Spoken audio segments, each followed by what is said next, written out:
Hello everyone, my name's Caden and welcome back to more Chaos at Noah. Last time, uh, it's becoming more and more difficult, honestly, to actually say what happened last time because I'm not even sure at this point.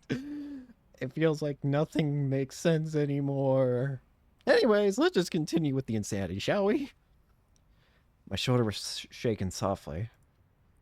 It was extremely gentle, and after just one shake, it stopped. It felt like someone was peering at my face. My consciousness was slowly returning to me. As it did, the pain in my body returned along with it. The smell in my nose. It was a smell so strong it made me want to vomit. The smell of blood. I felt tingling around my upper lip. The taste of iron spread through my mouth. Slowly, I opened my eyes. Oh, it's you! I was in the same back alley as before. I was lying face down on the asphalt, and right in front of me was a small reddish-brown puddle of liquid, likely seeping out from one of the dumpsters. Grimacing at the smell invading my nostrils, I sat up. My whole body ached. My face in particular hurt like hell. It was hot and tingly, like someone had taken a lighter and gasoline to it. Right beside me, a girl I recognized was kneeling down and looking at me. She looked like she was about to cry. It was the transfer student. The girl who transferred into my class. What was her name again? Ohara? Oshihara? Why was the transfer student here, I wondered. And then the transfer student held out something to me. It was my wallet. Why'd she have it? My head still foggy, I looked around. The three Dokians that attacked me earlier were now lying in a pool of blood. What the hell? It was like they'd all been one-shot by some OP mob. The faces of all three were barely still intact. Were they dead? None of them moved a single muscle. No. Was this the 7th new gen case? Who the hell would do something like this? Had I... A transfer student then stood up and beckoned to me. I was completely pale. She alternated between looking at me, who was still very confused, and the three collapsed people. Tears welled up in the corner of her eyes. Suddenly, she grabbed my hand and took off running with me in tow, staggering every once in a while. What? As soon as we reached the main street, the transfer student let go of my hand. We hadn't run very far, but she was already out of breath.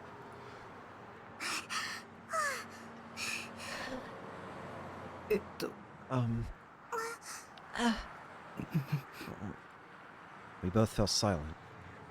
Maybe the transfer student was just as bad talking as I was. No, that didn't matter right now. What I needed to do first was figure out what the hell had happened. I've been being harassed by those Dokyans, and then they picked a fight with me. Then I must have passed out, but how long had I been unconscious? Uh-oh. Whoa, whoa, hey. Oh, come on. About 5 minutes. Oh, God. At this point, I don't know what's worse. A negative delusion or a positive delusion. And I know that sounds crazy. It's like, of course the positive delusion would be better, right? No. The positive delusion could end up just as schizophrenic. Or psychotic, or whatever. I don't know, but I feel like I have to pick one.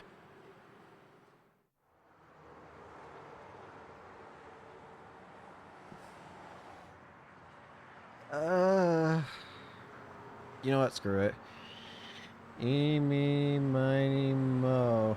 Catch a tiger by the toe. If he hollers, let him go. Eeny, meeny, miny, mo. This is gonna be regretful. There it was again. I'd heard it again. I thought someone I knew was nearby and was trying to talk to me, but I couldn't see anyone that fit the description. Damn, where were all these auditory illusions coming from? And why were they all happening today? It's no illusion at all. Oh, it's you! Wait, it's you talking? Oh god, no. I'm staying negative. I'm scared. Oh, this is gonna be bad. Schmidt. Startled, I looked up at the sky. Is this voice an attack from Shogun? Is he reading my mind? Shogun? Gun? He's attacking me from a satellite. Panicked, I crashed down on the spot, clutching my head. He's gonna kill me. This time he's gonna kill me for sure. He has to be angry at me for not listening to him back at O-France, and now he's doing this to punish me. What do I do? Where can I go that'll protect me from him? With those thoughts racing through my mind, I was thrown into a desperate frenzy. There's nowhere to run. An invisible attack from space aimed at me with pinpoint accuracy. Its weapon could surely pierce through anything to get to me. No matter how strong the shelter, there's nowhere in Japan that I can run to, nowhere I can hide. It's over. It's all over for me. Is Kozupi really that scary? What even is a Kozupi? Are you trying to throw me off guard with that moe voice of yours? Why? Why are you willing to go so far just to hunt me down? Kozuki isn't hunting Shijo-kun downsies. What are you going to do to me? Make my head explode? Dissolve my brain into a pile of goo? Please, please no. I don't want to die. I was cowering on the floor in fear, and then I felt someone poke me in the shoulder. I nervously looked up and saw the transfer student was still there. It's her voice, isn't it? The one who keeps saying Kozupi, it's her. For some reason, she's able to telepathically talk to us, I think. When she poked me, she tried to mumble something, but hadn't ended up saying anything. So instead of speaking, she decided to timidly raise her hand. Kozupi is Kozupi. Huh? Kozupi is Kozupi. And Kozupi is not transfer student neither, Ursies. Her name is Orihara Kozue. Yeah, it's her. For some reason, she can talk to us telepathically. Orihara Kozue. I faintly remembered hearing that name from Misumi-kun a long time ago. Kozue. Kozue. Kozupi. No. Does this mean that the voice I'm hearing is the one that you're sending to my head? The transfer student nodded her head emphatically. Well, so you're using your delusions to talk to us telepathically. Is that what's going on here? Telepathy? Kozupi doesn't really get how any of it works. But yes, Kozupi can telepathy. That's ridiculous. This voice is hers. Nishijo-kun, are you okay, Z's? The transfer student, her head still hanging downward, glanced up at me and pointed at my face. Her fingertip was trembling. Your nose is going dribble dribble. I touched my hand to my face. The bottom of my nose was slimy. My nose was bleeding. The transfer student offered me a tissue. I took it from her and wiped away the blood, but I was still feeling very uneasy. The transfer student is... Kozupi, right? Kozupi isn't moving her mouth. She isn't talking, so why can I hear her voice? It's the voice of Kozupi's heart. Enough with that obnoxious speaking style. I can't stand it when people do the IRL. Sorry. Wait, you can hear my inner voice too. Yep, Kozupi can hear it. Why don't you just talk to me normally?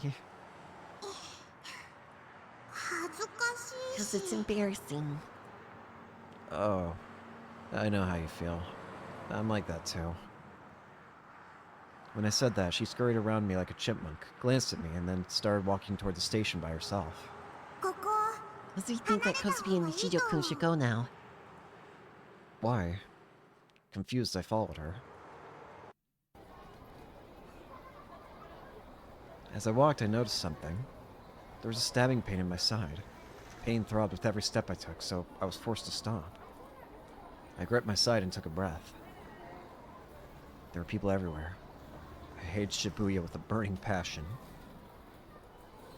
It felt like everyone I passed by was laughing at me. It felt like everyone was watching me. It felt like everyone knew my face.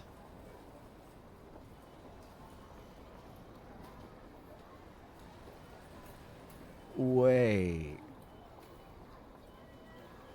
Oh, oh. No. I'm sorry if I seem like I'm going crazy right now, because I am. I just realized something that's kind of terrifying to me. Hang on. We need to go back. I need actual confirmation that I'm not... I want to be confirmed that I'm wrong. We're going to have to go quite a ways back in order to do this, but I'm fine with doing that. Load up this save file. We're just going to use the skip button to quickly mash through. I want to get back to when Takumi was at the school. It shouldn't take too long with the skip function, thankfully. At least I hope not. We already saw what this looked like. It shouldn't take too long. Blah, blah, blah. I need to get back to the school part. I need to.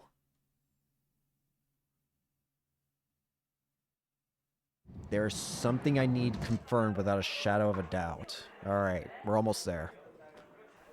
We're just gonna use the same delusion I had last time.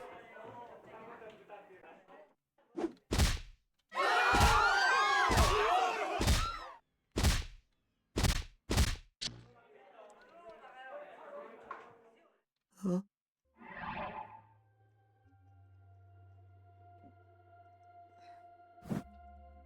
A girl's voice. A whole bunch of it. Who's the one who saved the girl who tried to kill herself by jumping off the rooftop? You, Nishijo-kun? This was when she first started talking to us. So she knows that we were the one who saved Ayase. That's one thing confirmed, but that's not the thing that I was concerned about.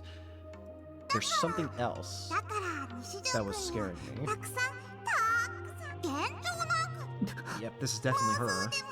Not a delusion either. Kosubi is right here.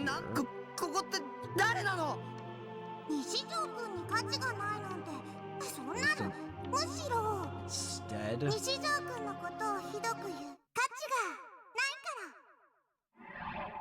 all the other people in the classroom, the ones that talk bad about Nishijo-kun, they're the worthless ones. Kosubi thinks he's killing them would be a good thing. That's it. That's what I wanted to go back and find out. Kosubi thinks he's killing them would be a good thing. You know what that means? We have Little Psychopath with us right here. Now the chapter title makes a hell of a lot more sense. I think we have Little Miss Psychopath. Oh, Jesus Christ. I'm scared of her. I feel like everyone knew my face. Don't look at me. Don't laugh at me. I want to find somewhere I can get away from it all. I need a place to rest. Okay, Z, there's a really nice place around here. Just follow Kosubi. You scare me. The energy in Kosubi's voice now is a stark contrast to the few times we saw each other at school before. You scare me. You're not innocent. You were saying that that all the art students at the school should die. You're the one who killed those 3 other guys. For some reason, you did all this for Nishijo. For Takumi. You are terrifying to me. You are a murderer, I think.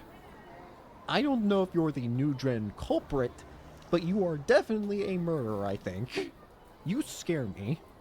I don't trust you at all. I'm sorry. I'm sincerely sorry, but I do not trust you because I think you are terrifying. And even though she didn't talk IRL, her inner voice has energy to spare, to say the least. Hey, okay, right now Katsu's gonna think like a girl who's annoying.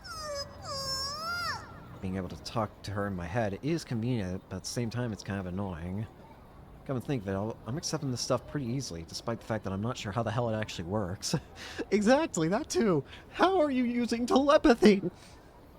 And why are you agreeing with Nishijo's demented, like, murder thoughts? In fact, you're the reason why those other, like, guys were killed, aren't... Nishijo's thoughts were the reason that they died, aren't they? Nishijo wished that they could just die, and then suddenly they all get attacked. The ones who are, like, beating him up. She has a D-sword. We've already seen in the past that she has a D-sword. And she's already confirmed that she can see the illusions. She knows that we were the ones that saved Ayase. So she knows that we have the power as well. I still want to get another look at whatever her D-sword was, because it looked very different compared to the rest. The others definitely look more sword-like, but hers was almost in the shape of a shield from what I can remember. Though it didn't really work well as a shield because it was like hollow in the middle. It was just a big old hole. It just had the frame of a shield, but not the actual build of one. Is this really a genuine, real-life psychic power? It's like just like Katsubi thought. Katsubi really is creepy, isn't she? Stuff like this is not normal. I'm not bothered by the fact that you're not normal. It's just that I've met all kinds of weirdos recently. But you, Kosubi, you talk kind of funny, sure, but you're not scary. And you're not Denpa tier. If anything, I prefer this. I don't agree. I think she is terrifying. I think she is absolutely horrifying to be around. And I'm worried she's going to kill us. Oh, wowsies. Katsubi's feeling really, really happy now. As I walked, Kazubi suddenly burst into tears. Startled, I hurriedly gave her back the tissue. After bowing to me way more times than need to, she took the tissue and wiped the tears from her eyes. Back to what I was saying earlier. It feels really weird, and also makes me feel pretty uncomfortable when people can hear everything I'm thinking. That's just my honest opinion about it. Katsubi sees. Katsubi, shall we? But it's not because Kosubi wants to. Kosubi can hear people even if Kosubi doesn't want to. Is that so? So she doesn't really have control over it? It's so-so. Well, either way, I don't want to be told that by no. I know you don't want to be told that by an otaku freak like me. I was right. A disgusting guy like me really is worthless. It's not even one teensy bit true. Just as I was about to revert to my depressed state, Kazubi shouted at me with her inner voice. Not allowed. You're not allowed to say something like that anymore.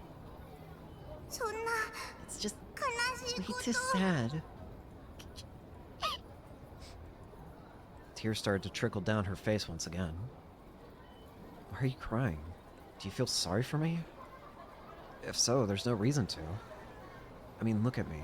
I'm so utterly delusional, I create personalities inside my head and treat them like they're actual real people. For example, there's Rimi. Huh? Ash?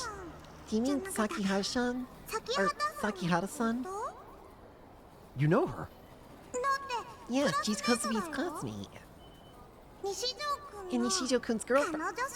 What is happening? What do you mean? Like hell she is. She's not? But Kosubi really thought she really was. If you can tell that she's real, then she maybe is real, but I'm not sure. The thing is, there's also the thing we saw at the end of the last recording I had. Rimi is seemingly connected to Shogun. And she said she wanted to erase Takumi. And that she was worried about Shogun. So she doesn't really care about Takumi, it seems like. She cares more about Shogun. But again, that leaves the question of...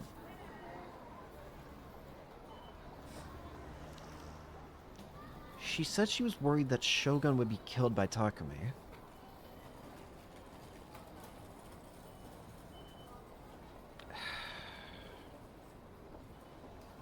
But Shogun said that he didn't care. Shogun said that he didn't care if he died. Something along the lines of, like, if it happens, it happens. Something like that, I feel, is what he said. Not exactly his words, but that's kind of the impression that I got. Where he was like, well, if I die, then it must be so.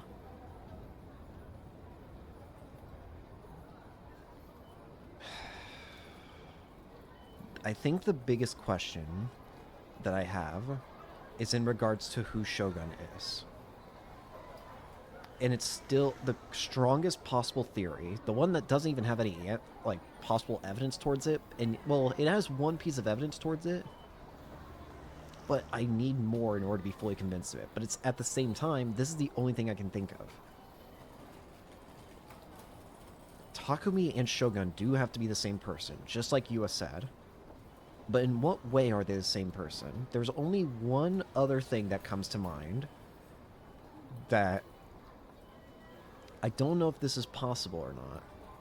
But here's the crack shot theory I'm gonna go with. Is Takumi in a delusion of Shogun's? That's what I'm wondering. Let's say that Takumi and Shogun are the same person. Rimi does seem like she acts like she does care about Takumi, but she seems to care more about Shogun. And Rimi said she wanted to erase Takumi. Not kill, erase. Wouldn't it just be easier to say kill him or whatever? So I'm wondering, is Takumi some sort of delusion created by Shogun for some purpose? Some kind of experiment or something? That's what I'm wondering. What if Takumi himself is some kind of delusion made real? I don't have enough evidence to confirm that's even possible, though. I don't know. That's just the crack shot theory that I have at the moment.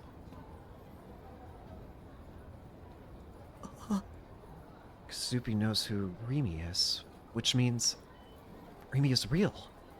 She isn't just a delusion. She isn't someone I made up in my head. Rimi really is real. So good. I see. And again, this also... Wait a minute. Hang on. I just realized something. The fact that Rimi and Shogun are, like, seem to be acquaintances of each other, it recontextualizes something else. The very first time we saw Rimi was in the crucifixion case. She's likely been, and she likely has just been acting like she doesn't know anything about it, but she really was the person who killed in that case, I feel.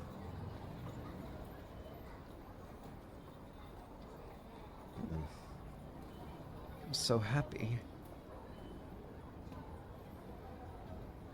But if that's really true, then why hasn't she contacted me a single time? Maybe the Ofront incident really did make her fall in love with me. On the day after the earthquake, Sakihata and left school early. She looked super earthy duper pale. After that, Sakihata stopped coming to school at all. Maybe something sad happened to her family. Maybe. Is that so? I felt like I'd been saved. Now that I knew that Rimi hadn't abandoned me, I gently felt like I was about to burst into tears. If it's really true, if Rimi really isn't a delusion, then I actually have a reason to go to school, to see Rimi again. So until I see her once again, I'll try my hardest to... Be careful. Huh? Nishijo-kun, Kasubi didn't tell you because Kasubi thought you were going out with Sakihara-san, but Nishijo-kun's gotta be more careful around Sakihara-san. Oh, do you know the truth? What do you mean? Nishijo-kun doesn't really know Sakihara-san. Again, what do you mean? What do you mean I don't really know her? Do you know the truth of who she actually is? Of why she's doing the things she's doing? What, do you mean because of the crucifixion? Or is it that, even though I'm supposed to have been classmates with her since first year, all my memories of her are missing? It's true that Rimi is a bit of a mystery to me. But she saved me over and over again. When I'm scared, she tells me that she'll stay by my side. She's not my enemy. For some reason, Kozubi looked a bit unstable. When you think about that much stuff all at once like that, Kasubi can't keep up. Sorry. This is just pretty new to me. Whenever I have a conversation with someone, I always end up not being able to say even 20% of what I'm thinking before it ends, but when it comes to this mental stuff, I guess I just can't help but talk too much, because I think too much. I guess that kind of applies to you too. I never would have expected you to talk so much, inside your head, that is. Kinda like barely feels like I'm talking. Yeah, I can get that. Kasubi just thinks, and then it all comes flowing in. Kasubi just thinks that someone like beep beep, and then someone then goes bang boom back at me. If you're not used to it, then your thoughts and your person's thoughts get all jumbled up. And it's like, yeah? That's how Kasubi thinks about it. In Japanese, please. I can kind of understand what you're going for, though. I think you're trying to say that you don't have the real subtlety or nuance of actual conversation.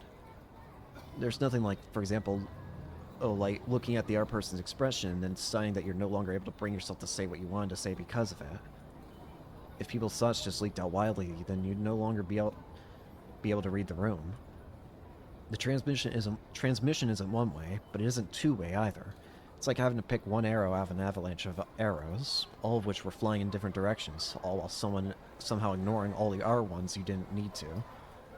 You'd have to tune out the excess noise. It's why it feels so comfy, and like you're so much closer to someone. But it's a lot easier to get hurt too. For a moment, Kozubi's expression clouded a bit, but not long after, a tearful smile arose on her face. It's Nishijo-kun's first time and all, but you're super duper good. Your beep beep beeps match up pretty nice with Kozubi's. Beep beep beeps? Are you trying to say we're on the same wavelength? Yeah, wavelengths. She's definitely a goofy character, but I'm also still scared about the truth of her.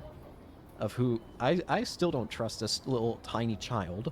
I still stand by the idea that this tiny child is a psychopathic murderer. Well, I guess it's probably because I do something similar with Seroton pretty often. But back then Nishijo-kun was super scary. Back then? This morning in the classroom. Oh god, that reminds me. I think I had a really stupid delusion this morning. That's why Kozubi went, yeah, and then Kozubi just ended up talking to you all of a sudden. Though it'd be on death. Kozubi decided that Kozubi should let as little people as possible know about Kozubi's power. Wait, you don't understand. Back then I was just really desperate and, well, at the end of the day, it was just a delusion. Who am I kidding? You probably hate me. To be sure that if Nishijo-kun really did do that, Kozubi would have killed him right then and there. Great. Huh? She said such a disturbing thing so innocently. The contrast between the two extremes sent a chill down my spine. Remaining silent, while still communicating in our heads, the two of us passed through Synagogue and came out on Inokashira Dori. From an outsider's perspective, do the two of us look like a brand new couple? walking in silence without even looking at each other. Kazubi let out a crazy loud gasp next to me. Her eyes went wide, then she looked up to me. Couple? No, it was just a random thought. A random thought. Phew. Suki was about to go yeah all over again, sis. I thought Nishijou-kun made a lovey-dovey confession to Kosuki. Sorry. I knew it. It really does suck trying to think when someone else is listening to every thought you have. Whenever I was talking to Kazuki, it would probably be better for my overall health if I avoid any unnecessary delusions as much as possible. I feel like... Oh god. So, Kazuki was asking Nishijou-kun something. It's about last week, when Nishijou-kun was on TV. Oh god. Even if I told you, you wouldn't believe me. That's just an assumption. Ugh. Kazuki was down below back when it happened. Down below? At Scramble Crossing, in front of Hachiko's ticket gate. Kazuki was just happening to pass by. Back then, Kazuki could hear it the whole time. Kazuki could hear Nishijou-kun's voice. Stuff like, I want to sing Nanami-chan, and I've got to save her. Kazuki heard it all. She knows the truth. Because of the fact that she can hear our thoughts, she's able to know what the actual truth of what was going on back then. She's not like everyone else where her only thoughts of us are that, oh, it was just some wacko trying to, like, who was just abusing the attention as, like, some sort of esper, psychic, whatever. She knows, she could hear our thoughts about trying to save Nanami and everything. So she knows the truth of the incident. Did my inner voice really reach that far? It's a surprisingly long way from the roof of Ofront to the ticket gate at the station. Yeah, and that alone suggests how strong Nishijou-kun's feelings were back then. Huh. I guess Kazubi really did understand. It didn't cause such an uproar because I was planning to show off my ESP. Mm-hmm. That's why Nishijou-kun doesn't not have work. Huh? Doesn't not... But in the end, it was all pointless. I put my own life before Nanami's, and at the very last second I escaped. Kazubi stopped before the entrance to Raft, and then while pointing at the entrance, she looked at me. This must have been where she wanted to take me. I didn't think there would be a place to rest inside Raft. It was a small, cramped spot that was filled to the brim with customers. My legs were unconsciously shaking. The cheers and shouts I'd heard that night at Scramble Crossing resounded inside my head. I don't want to go near to places with lots of people. Once I go inside there, there'll be nowhere to run. It'll be okay, Z. It'll all be okay, Z, Nishijou-kun. I'm gonna be honest with you, ever since the end of Chapter 6, regarding the whole D-Sword, seeing it in the environment around us, I have been keeping my eyes peeled every single time we switch screens to see if I see something similar. Because I swear on my life I'm going to end up seeing it again. In spite of how afraid I was, Kazubi marched on ahead, ignoring me. I had no choice but to follow her as fast as my legs could take me, trying my best not to look at my surroundings. As we got on the escalator, Kazubi looked back at me standing behind her. She was standing one step higher than me, putting us at about equal height. Nanami-chan was safe, was she? Oh, that was all thanks to Nishijou-kun giving everything Nishijou-kun had. My power isn't what saved her. I might as well have done nothing at all. Nishijou-kun was reaching out real far on the rooftop, right? What were you reaching for? Were you trying to jump and fly away with a new... No. I was trying to get the sword. It was a delusional sword, and it blended right in with the scenery I saw from the rooftop. A D-sword? Mm-hmm. A D-sword. I was told that I could reach out and grab it, but I couldn't. How do you... I was wondering when Takumi was going to realize, yeah, you know about him. I shouted that aloud without thinking. A couple passing by on the escalator gave me an irritated look, and I frantically slapped my hand over my mouth. Kazubi, how do you know what a D-sword is? Kazubi has one too. What? Pull it out. As soon as we got off the escalator on the 5th floor, Kozue casually raised her right hand above her head. We're finally gonna get to see her sword. It was like she was trying to shade herself from the radiant glare of the sun using her hand. Here it comes. As if it were running along her hand, light suddenly appeared in the air. No, it wasn't light. It was closer to lines. If I were to describe it, it would be similar to wireframe. Countless rays of light intersected in the seemingly empty space before eventually forming a shape akin to that of a snowboard. And then several streaks of blue light, more fiercely brilliant than any of the wireframe lines, ran across the entirety of it. Kuzubi then clasped her open hand. Let's see it. There it is. So that's your D-sword.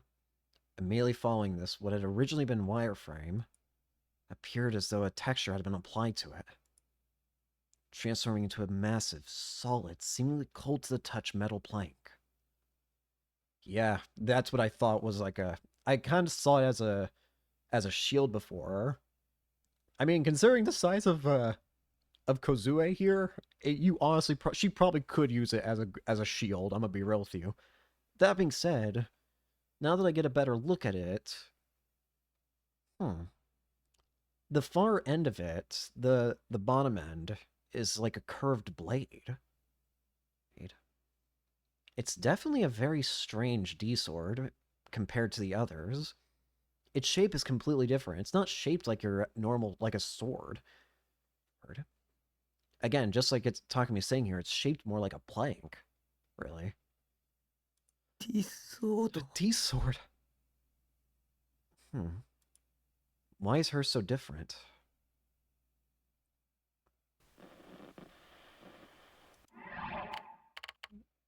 I'm gonna save the game.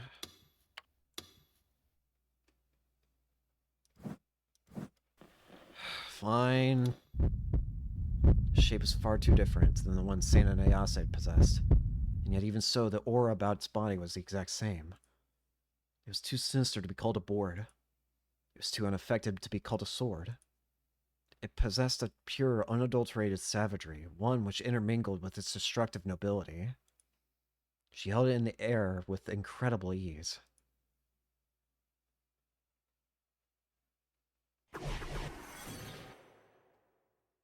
It honestly looks more like the blade of a... Like, it honestly looks more incomplete. If I'm going to be honest with you.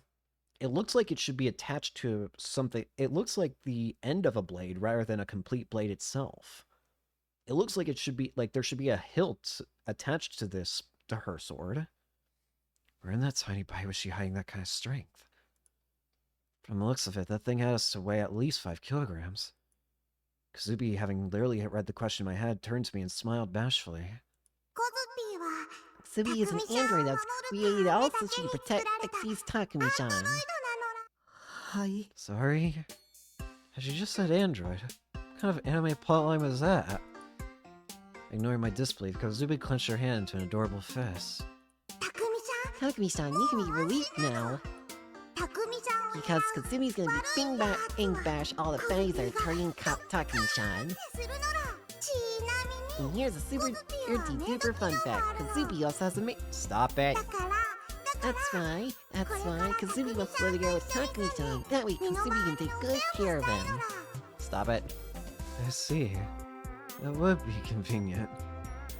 I was willing to accept that Kazubi was an android on top of everything else. That is, if she fulfilled one non-negotiable Don't do this. No. No. What did you just ask? No. Stop it. No. Holy... No. Get me out of this. Get me out of the delusion. Get me out of here. Get me out of here. Get me out of the delusion. It was going in a direction I was scared of. Stop it. I was having that idiot delusion. Kozubi waltzed around the store like she owned the place, her footsteps light and bouncy. She didn't even attempt to try and hide her sword from the people around her, acting as if it was the most normal thing in the world. It had been the same with Sana. She'd also been lugging around a gigantic sword in the middle of Shibuya with no regard to the people around her. Kazubi was way too calm. Both her and Seina really were crazy. And what I remembered was the smell. The smell of blood. I remember the scene of the Dokyns lying down in the pool of blood. People who do horrible things like that deserve to die. You just fully admit to killing them, don't you? So they really were dead. Nope. Even those worthless cockroaches have no reason to live, they're still alive. Cockroaches? Cockroaches. Kazubi really did want to kill them. You scare me. I could feel pretty clearly where Kazubi's mind was when she'd said that. There was not a trace of malice within her. She just wanted to take revenge on the bad people who had wronged her. And I didn't think there was anything inherently wrong with that. Lately, Shibuya's been getting a lot more dangerous. Like yesterday, some cockroaches tried to get me, so Kazubi crashed me and beat them up. You scare me. This girl honestly seems pretty twisted, albeit in a different way than me. Careful! Nishizu-kun, over here! Kazubi began to walk, her gigantic D-sword still in hand. She was pretty short, and her arms were really thin. She didn't look like she could even lift a feather, and yet, despite all these things, she didn't show any signs of her sword weighing her down. In fact, her steps were light and springy. I covered my eyes again and again each time the tip of the sword nearly collided with passing customers or products on display. Miraculously, though, it didn't end up hitting anything. We then arrived at a staircase. It was dimly lit, and unlike the rest of the floor, there was no sign of anyone around. No one even approached the area. I didn't expect to find such a desolate spot inside Raft. A ridiculously popular store, especially since it was only a 5-minute walk from Shibuya. It's not just rough, actually. This area that I lost, there was barely ever have any people near them, ever. You only moved here a few weeks ago, and I've been living here for almost 2 years. How exactly did you know about this, but I didn't? Kazubi's been walking around Shibuya every day since Kazubi came to Tokyo. That's how Kazubi found it. It's a real relaxing rest place. Kozubi, seemingly in a good mood, sat down the steps. She then casually laid her D-sword down on the floor. I had a pain in my side that was becoming unbearable, so I decided to take a break as well for the time being. So, Nishijo-kun, whenever you look at the scenery or some other kind of pattern, do you ever see other stuff? Okay, yes. Stuff like elephants, rabbits, little lions. Kasumi thinks that the thing that made her go the most whoa was when she saw a big salamander. What in the world are you talking about? Kasumi's talking about these swords. Like when you look at a pattern or some scenery, it can look like there's a bunch of different shapes, like maybe little animals and stuff. Oh, you mean that. Yeah, I've experienced that before. When I was looking from the perspective of the O-front rooftop, I saw something. I saw a D-sword blending into the scenery. Yep, ding dong. First time Kozubi saw Kozubi's sword was back when Ham Pom Pom died. Ham Pom Pom? A small hamster Kozubi took care of back in middle school. Interesting. You saw it first when something extremely traumatic happened.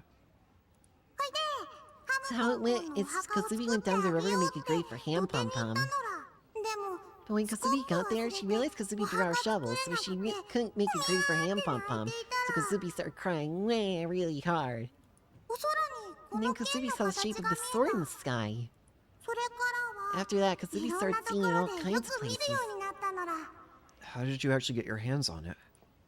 In the end, I found my sword, but I couldn't take it. No matter how hard I tried to reach for it, I couldn't grab hold of it. Well, Kozubi just wished for it. You wished for it? Like what? Like you could have it?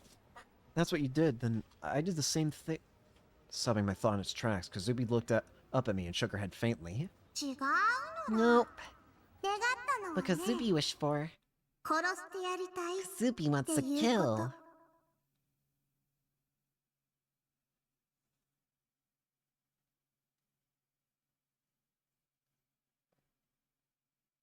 dig your fingers into your eyes and tear them out.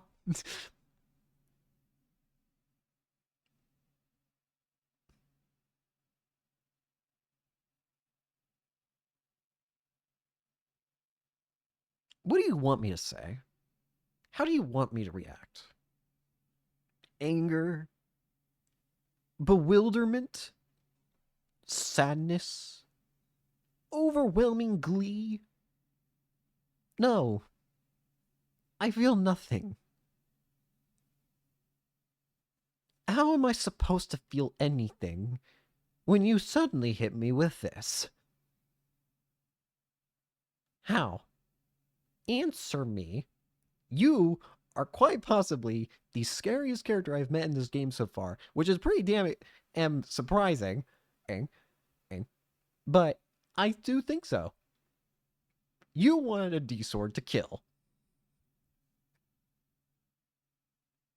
You. I got nothing. There's literally nothing I could do to say or whatever.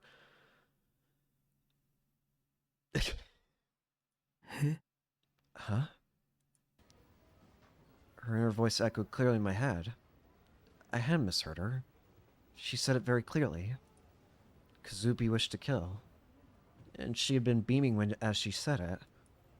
Stairs leading up from the 5th floor to the 6th were very quiet, with only the faintest background music leaking in from the restaurant. Neither one of us said a word. The sound of someone breathing entered my ears. Was it hers? No, it was my own. A staircase where no one would ever approach. A blind spot in the heart of Shibuya. A pocket of air. I swallowed back my saliva in an attempt to wet my increasingly dry throat. When Kazubi was at, Kazubi looked up at the sky and the sword was there again. But until right then, Kazubi didn't think it was a sword. Kazubi just thought it was something that went shing. And then boom, Kazubi thought, can Kazubi kill that? And she reached out for it without even doing any thinking. And then Kazubi grabbed it. And then, what happened? What did you do after that? Kazubi tried to kill with it, but Kazubi couldn't. It took Kazubi trying with everything she had just to have to kill them. This girl... It's like she's broken. Kazubi's not broken. Kazubi look broken. Kazubi's rock solid. Oh, and she's got a sword right here. The way she gazed lovingly at the sword resting beside her, I could tell that she had absolute faith in it. Something her heart told me as well. Would I have to become this broken in order to get my hands on a D-sword? Was I still not broken to begin with?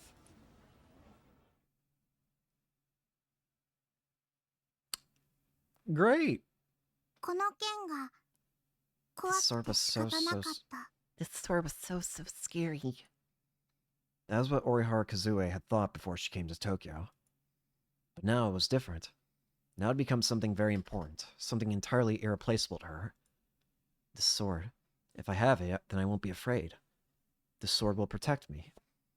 This sword is my heart. Another me.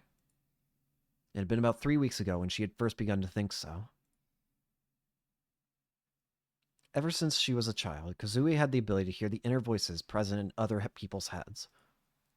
As to when she had first become aware of it, she can no longer remember. I must be crazy. I must be really sick. These thoughts pervaded her mind as she sought to understand. Even though she was very young at the time, Kazue knew that her power was something no one could know about. Thus, she concealed it from her parents. Her powers rendered her unable to make friends, forged a rift between her and her family, and made the people around her think she was merely a girl with ridiculous intuition, one that gave them the creeps. Even when she came to Shibuya, she had still been afraid to go to school. She did not want to meet anyone new, nor talk to anyone. She thought that they would just be creeped out by her no matter what she did. She did not go to school on the day she was first supposed to, nor the next day, or even the day after, instead choosing to wander around Shibuya during the morning. There's no doubt that Kazue's parents had been notified by the school, as the staff must have noticed that Kazue had been absent without prior notice. And yet her parents had said nothing to her. would be understandable for people to mistake her for a middle school student, but unlike the countryside where she had used to reside, there was no one around to rebuke her as such when she walked the streets on weekday mornings. It had been several days since she had first begun wandering around Shibuya. In that time, she had found a place to relax. The stairs within the local loft had become routine for her to sit there and stare off into space. This routine remained true on that day as well, and after spending nearly 4 hours there, evening broke, and she left Roth to return home. Raindrops fell from a dark gray sky.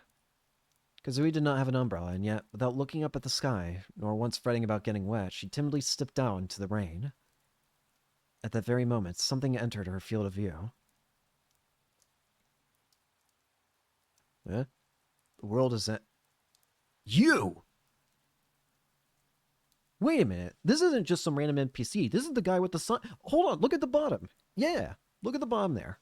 It's the guy that holds a sign that appears everywhere every so often. I see him everywhere. But this is the first time we're actually getting, like, an actual sprite for him. The world is ending. A sign with that blurred message written on it. Sodden by the rain, the handwriting had blurred. You're an important character, aren't you? Yeah, I've noticed this guy every now and then, that sometimes whenever we switch to a different scene, there will just sometimes be this guy with a weird sign. Okay. This guy's important. Who is this guy? The person holding the sign was a lone, lifeless, homeless man, sitting on the side of the road under the pouring rain. His head hung downward so that none could see his face. Perhaps he was dead. That person. Seeing him as though it were a mirror image of herself sitting on the stairs, Kazui seized her stride. For just a moment, she hesitated. Different outfit. He was a stranger. A homeless man she had never seen before coming to Tokyo. Just the mere sight of him brought a feeling of revulsion. If I talked to him, what if something terrible happens to me? Such anxieties pervaded Kozue's mind. But what was far stronger than that anxiety was Kozue's strong urge to kill the man. It was an all-too-sudden impulse, one that struck Kazui with the feeling that, if she went through with it, she would be killing herself as well. And so, after hesitating for one moment longer, Kazui sent the man the voice of her heart. The world is ending? The man's shoulders twitched. He was not dead. Slowly, he raised his head. His cloudy eyes, peeking out from between the sodden bangs, looked up at Kozue. Ah, Yes. it is. Whoa, hey. Whoa. ああ、終わるよ。ああ、終わるよ。世界は終わるの？ Kozue's eyes widened slightly in surprise. Did he just respond back to her? Not the fact that he had just confirmed the world was ending, but that the man had replied at all. He doesn't seem surprised. She had not been expecting a reply. The person to whom she would send her inner voice would rarely respond well. Instead, they would face immense confusion, write it off as an auditory illusion, or shudder in terror before walking away with a hurried pace. Even if she did succeed in communicating with them, it was difficult for the other person to send back a reply in an orderly manner. People's thoughts were far too chaotic and disorderly. And yet the man's expression did not change. He had simply answered Kozue's question with an incredibly short response. The heart Kazui felt through the man's voice was laden with a deep sadness. To her, it almost felt as if his heart was shedding tears. 君は You possess a sword, don't you? You know about the D-swords. Who is this guy?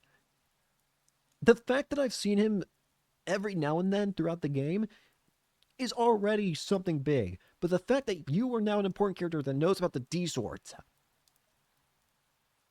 Just who the hell are you? You possess a sword, don't you? どうしてわかるの？ How do you know that?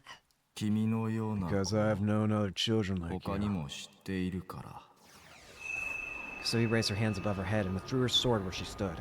She thrust the end of the blade toward the man. この剣が Can you see the sword? 見えるの？見えないよ。 I cannot, じゃあ Okay, then ど how'd うして you know? わかるの？おじさんが because I am a bad man. 悪い人だからだよ。すまない。 My apologies. どうして Why are you 謝るの？ apologizing? おじさんの It's all my fault. せいなんだ。どうして Why is it all お your じさんの fault? せいなの？忠告し Because all か I で can き do ない now か is warn people. ら動き出して Because しまっ it's た already から begun. も And there's nothing I う can お do to じさん stop には it. 止める術が。じゃあ Okay, so if Kazubi kills you, おじさんを Kazubi will 殺せば become not so bad? こその剣は That sword can be used in a manner that will either kill you or protect you. 守るもの。思い出してごらん。 Do you remember?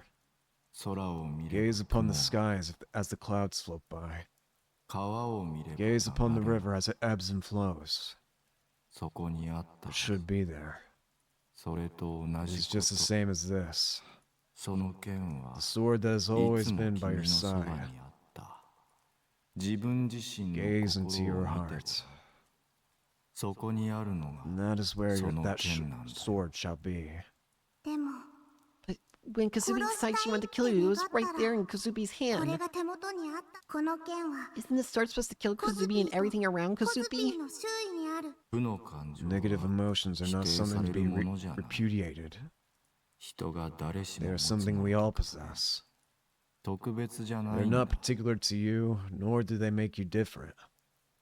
どう向き It 合 is う what you か choose to do with だよ them that counts. 目をそらしては You い mustn't けない avert your eyes. 自分を否 You 定し mustn't ては deny いけ who you ない are. 世界は The 共 world 像 is a mirror image. 君の心の中 What に is ある positive in 性 your は mind 同時に can 負となりうる simultaneously し be negative. その逆も And the また reverse is also 可 true. 能世界が The 終わ only る people の who か can choose whether the world shall end or whether it shall 生き続けるのか。 continue on 君たちだけ is なんだ all of you. In the end, Kozui had not killed the man. The urge had, for some reason or another, ceased to be as the man spoke to her. She did not expressly understand the meaning of the man's words, but even and still, she thought long and hard before eventually arriving at a single conclusion. The sword is me. If I look at it and don't deny it, it'll save me. And for that reason, Kozui fully cast her faith in her sword.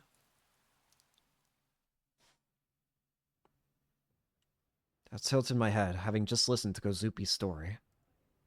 Who the hell was that man she'd been kept talking about? The homeless guy carrying around a sign. Come to think of it, I felt like I'd seen him around a few times too. Was it the same guy? What I didn't get, though, was why some random bum knew so much about D-swords. Or was I the odd one out? Maybe D-swords were actually huge in Japanese pop culture and I'd just been living under a rock or something. Fat chance. I glanced over at Kozupi. Her face was so calm and peaceful, it was hard to believe that she blurted out psycho things like wanting to kill people. She gently glided her fingers over the surface of her D-sword. そういえば By the way, did the あのお homeless じさん man tell 別れ Kozubi a 際 thing に before こ he んな left? こと言ってた君たちは特 You 別 all な are special 存在 beings. だ中でも一番 And most 特別 special な among の you はその目 is the boy who 誰 birthed の目 whose eyes are と those eyes. 産み落とした少年 Why? らしいん Or だって something along those lines. I didn't know what to say. What the hell?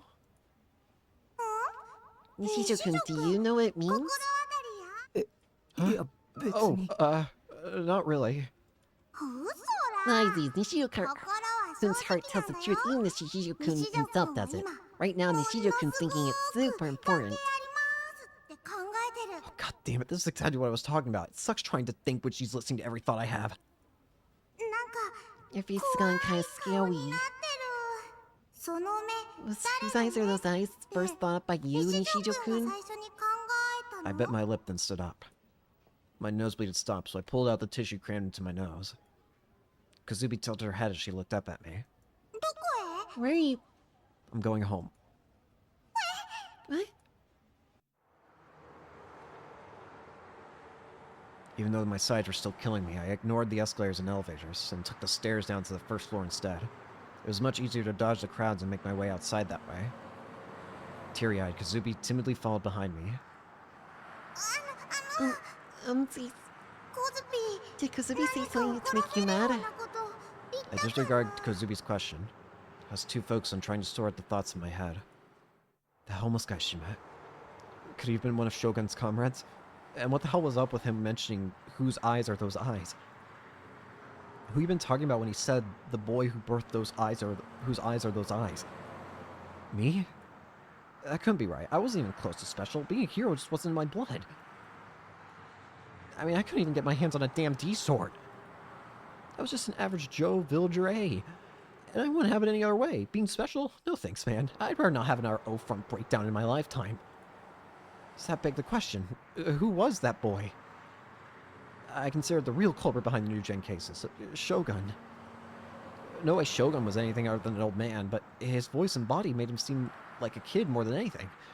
Pretty much everything about him screamed how abnormal he was, how he was someone special. 2 of the 6 current new gen cases had whose eyes are those eyes appear at the scene of the crime in some capacity. I used that phrase quite a bit, but only ever in my own head. They barely even meant anything, so what the hell were they doing in all those places? Was there an actual reason hidden in there somewhere? One that would reveal why Shogun was so persistent in coming after me? Maybe the homeless guy had some clues I could work with. I imagine he was still somewhere in the city, carrying his cryptic sign. I should look for him. So I looked for him, and then what? I paused for a moment, then shook my head in denial of what I'd been thinking. What good would it do for it to look for him? It was a whole lot more likely to just put me in harm's way. For all I knew, that guy was one of Shogun's minions, only there to lure me into some horrifying trap. So if I just cruised my way over to the guy, there was a strong chance it would just trigger another quest. I didn't know if I could handle that. I was already sick to death of all the pain and terror I'd been going through lately.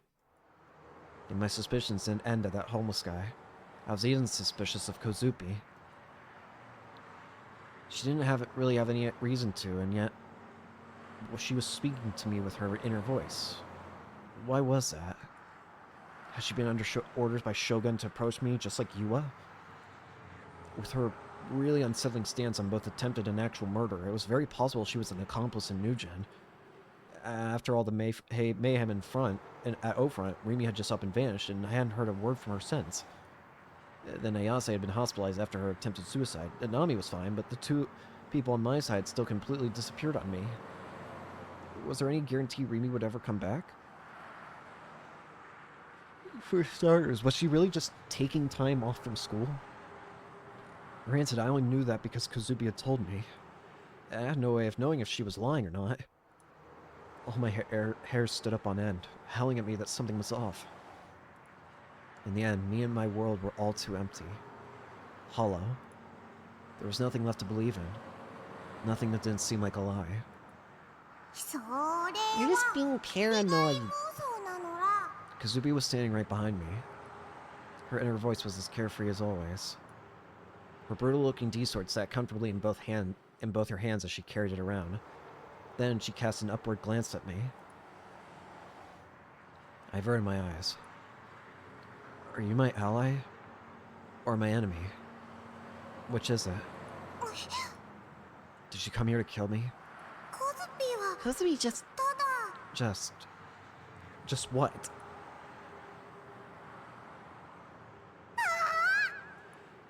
Kazubi suddenly yelped in excitement. Startled, my head jolted upward, only to realize it wasn't me she was looking at, nor the person she was waving to. Santa-chan, not you. Uh-oh. Santa-chan. Wait a sec. Tracing the end of Kazubi's gaze, sure enough. 小杖か Kazue. It was Aoi Sena, with a D-sword to her shoulder. As she walked toward us, her expression made it clear that her mood was just as sour as ever. I reflexively tensed up. What's Sena doing here? Is it just like another coincidence, or is it a calculated trap? Do these 2 know each other? If they did Kozubi call her here? Are the 2 of them here to kill me? だから Kozubi's telling you you're just being paranoid. そうだよ Yeah, but what's safe to believe in? Although it is true that no matter how many times I've run into Sena, she's never tried to attack me. But that didn't mean she's my ally. Besides, she's scary as hell. セナ Sana-chan's not scary. Why would you think that? Hey! Kazubi, I could really go without the commentary. Scary. What's that supposed to mean? As I'd figured, Sana could hear Kazubi's inner voice too. Nothing Nothing at all. Kazubi simply bathed in delight as I mumbled about. Facing the ground, she gently grasped the hem of Sana's clothes and smiled bashfully. The two were such an amusing combination, I felt stupid for getting so nervous. What the? They're just like sisters. One the strong and firm older sister, the other the younger and more timid sister who loves her sibling more than anything. And so they're both Stop it! Stop it! Stop it! Wait, chill out. Kazubi reads my mind again. And if I'm not careful, I could easily die here. Stop it! Stop it! There's something connecting in the swords of people who have swords, or to them Shogun's underlings. I put myself in the cat stance in case I had to escape at a moment's notice. What that specifically entailed was standing on with my heels raised off the ground. That allowed me to speed away like a cat if the need arose. Maybe, I don't know, I'd seen it in some manga forever ago. Kazue! First frenzy, right? Crazy? Stop it! Takumi! Rather than answering, Sana merely glared at me. I feared she was about to lunge at me with that sword of hers, but that never happened. Calling her scary hadn't seemed to have pissed her off to that extent, at least. Kazui, why are you with this guy? Takumi-san's Kazubi's classmate. Takumi-san? Takumi-san can see Kazubi's sword too. I'm aware. This guy is a gigglemaniac. Okay, there we go. Finally I get to hear that damn word again. It was mentioned by the Nozomi guys before. What is a gigglemaniac? Giggle what now? Gigglemaniac. That's someone who can see these swords. So, if Nozomi... So, in that case, that has to mean Nozomi... The Nozomi company has other gigglemaniacs in it.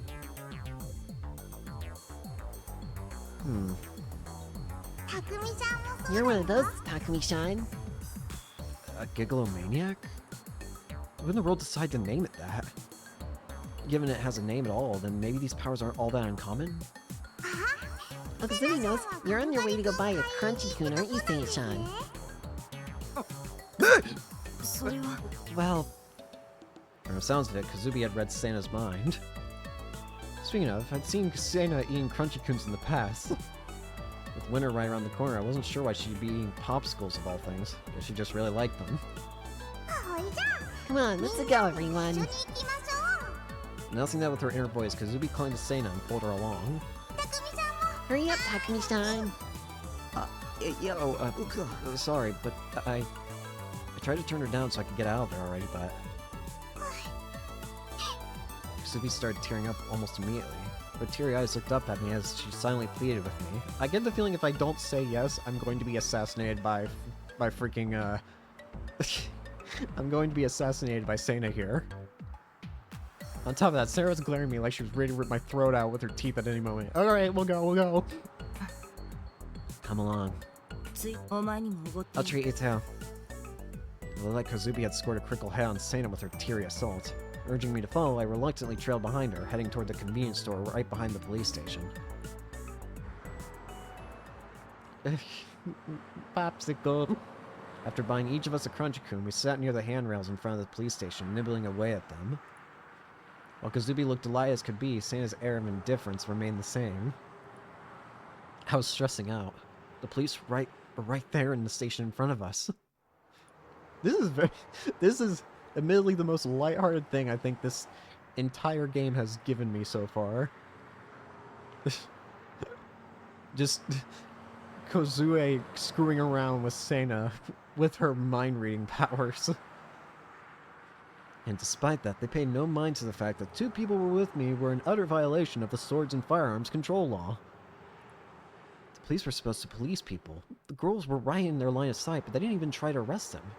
In fact, they didn't even care enough to slap us with a warning. Not gonna eat?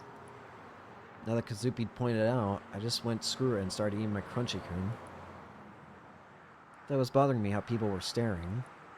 Though I suppose that was only fair. Sana and Kazupi were cute as hell, and the whole very idea that two small-chested sisters like them were hanging out with an photographer like me, just sitting and eating crunchy-kuns to get around the cold, it was all pretty absurd. Yeah, maybe I was just overthinking it? I couldn't block out the snickering in my ears. Was I just hearing things? Was it another auditory illusion? Or was it just Kazupi laughing?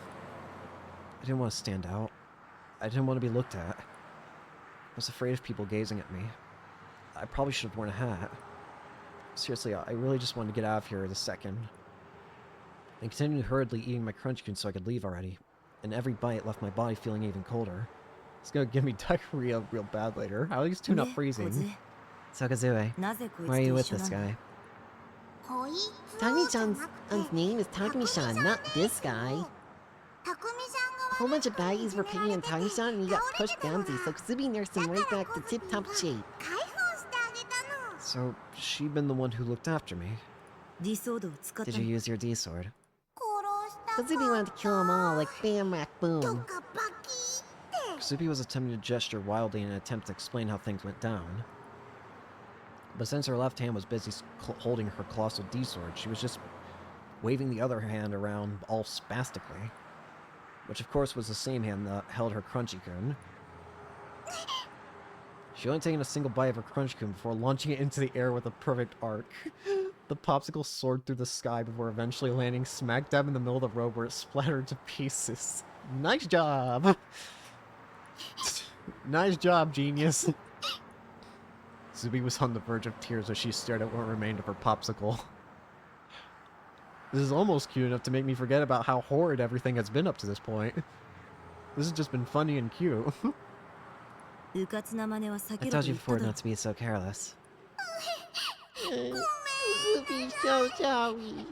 How the wasty wasted fruit boogie is gonna come out.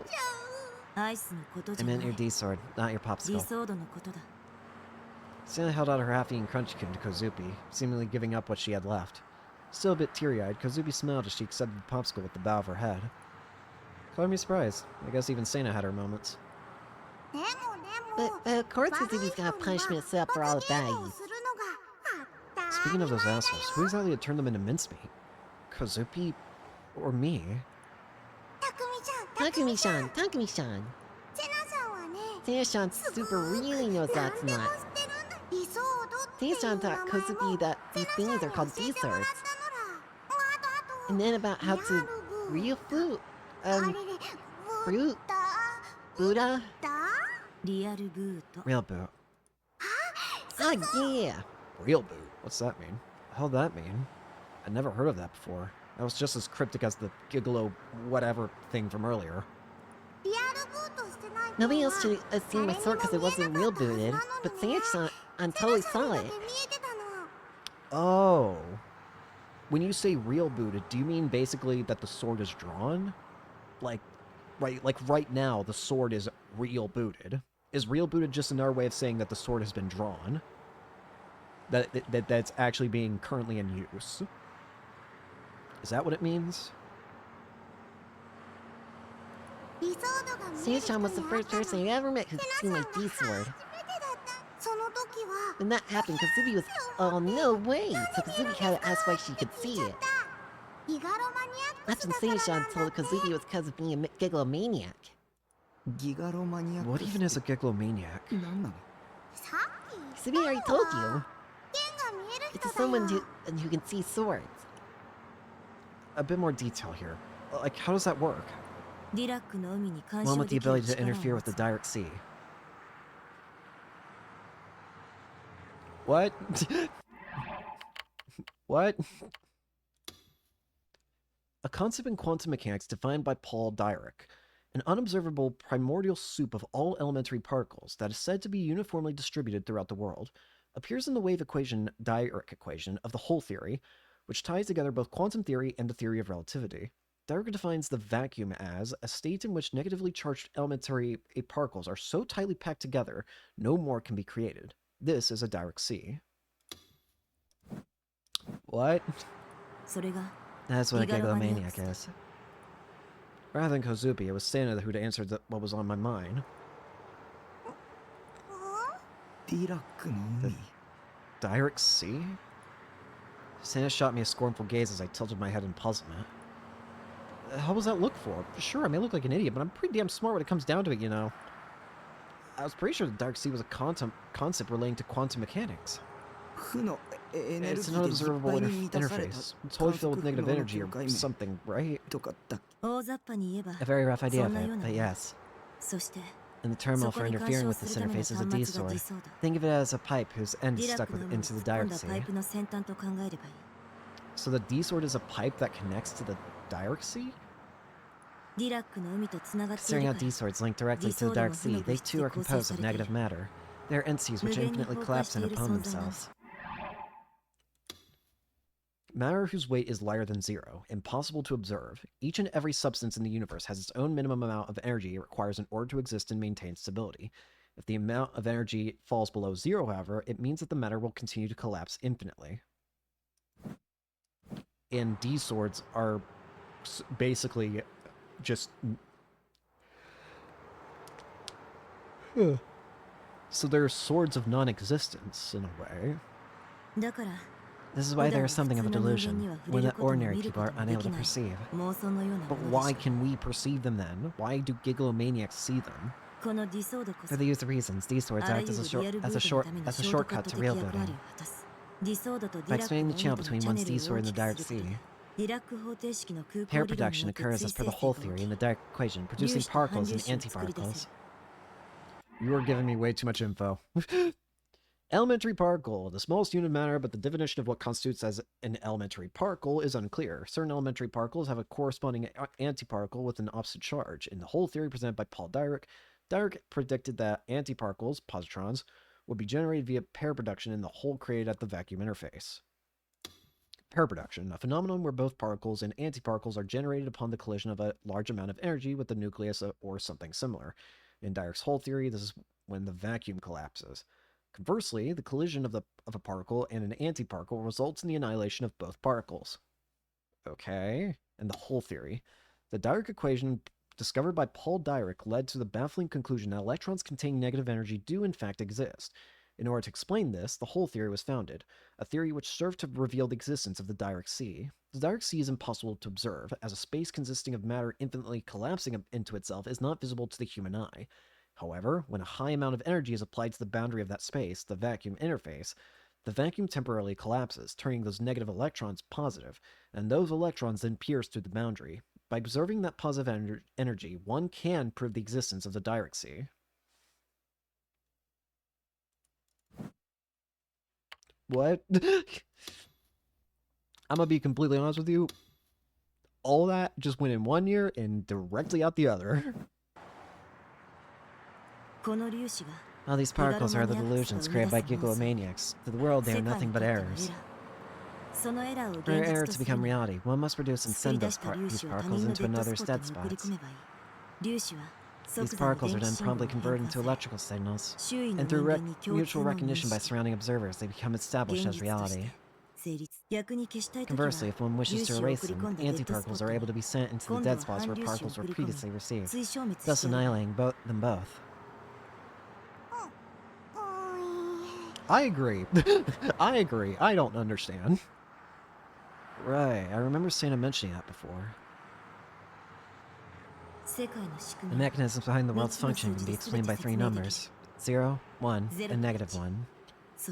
Oh, 0 being neutral, 1 being adding to, and negative 1 being removing, right? Or is it the other way around? I'm not sure, but it's basically neutral, adding, and subtracting. Literally.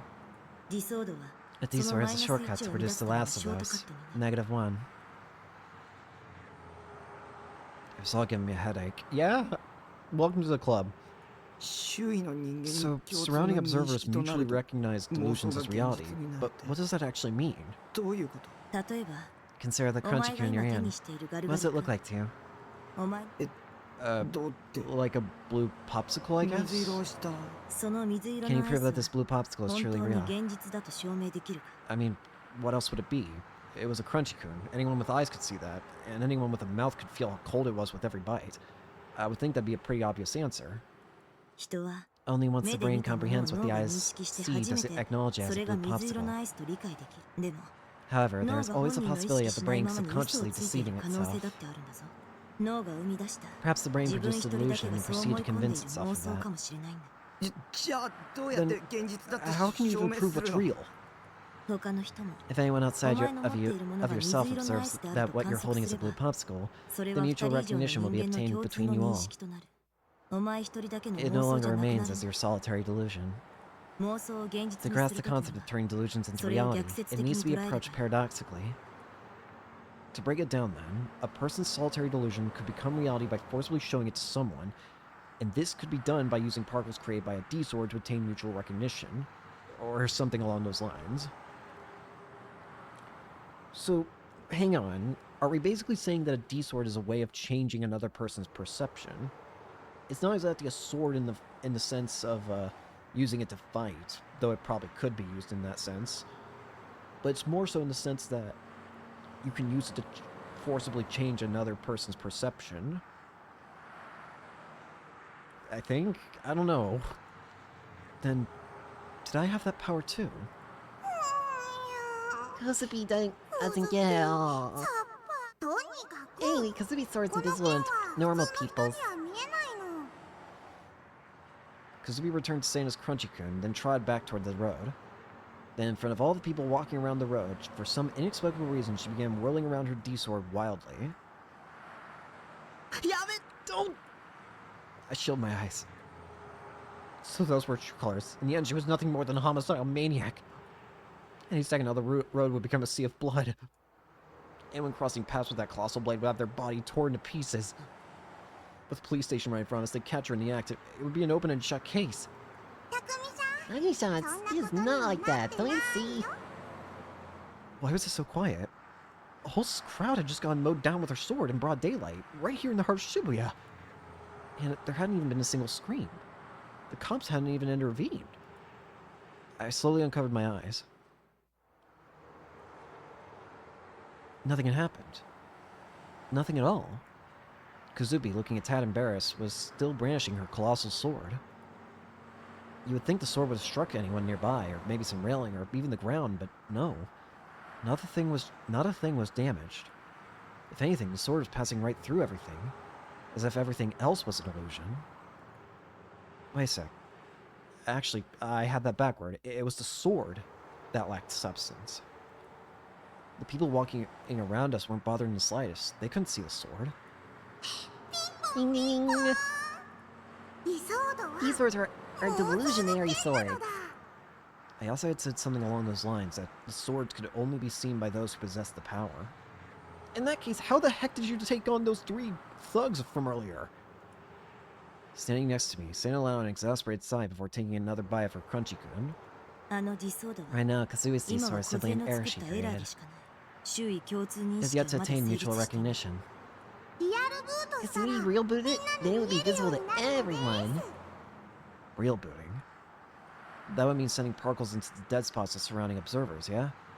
Not that I knew what the hell a dead spot even was. ズシャーってしたり It lets Kazubi sushi slash and ドカーンって smashy できるよ crash. うにもなるよ。 Can you please explain it with anything other than sound effects? Still, I think I got the picture.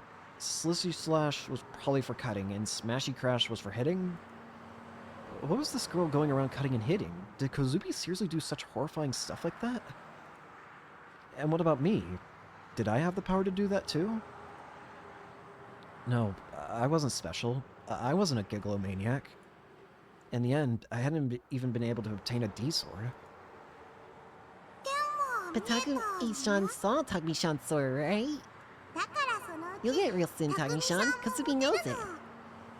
I'm telling you, it's no good. Even back at O front, it just didn't work. Sure, I did see a sword there, but I had no clue how to actually grab it.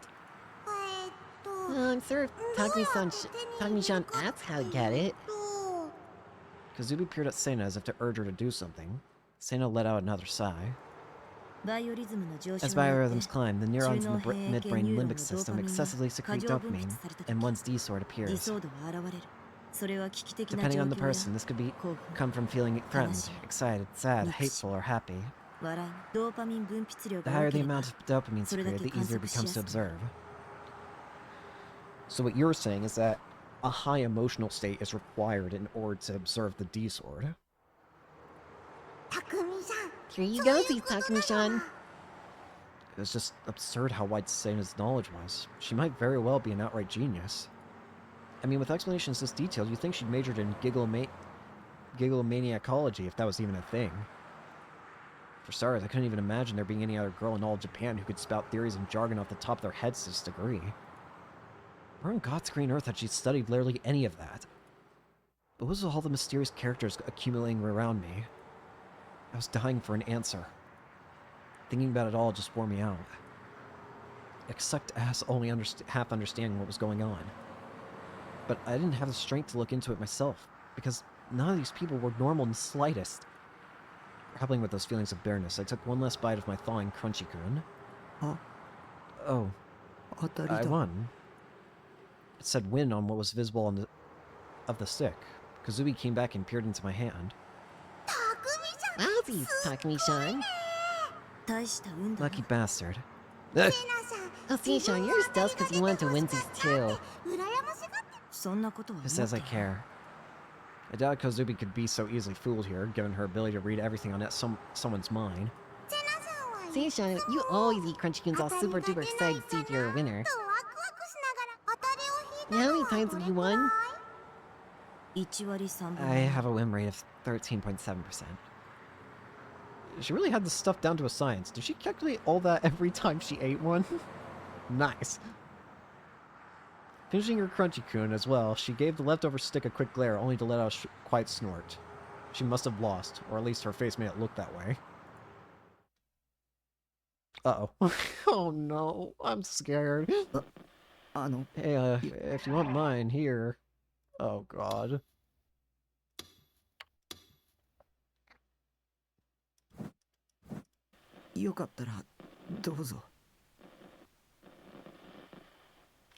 Here's the reason why I get so scared about hitting the positive delusion, because I worry about how weird it's potentially going to become. Oh, that's a problem for me now.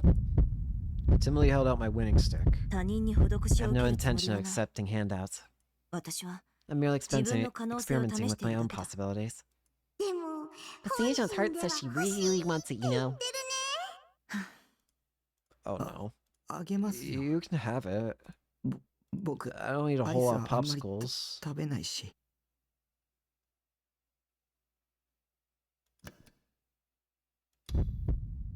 I'm gonna regret this. Why'd I do this? I'd said it with good intentions in mind, but Sana simply took one look at me before ignoring the offer.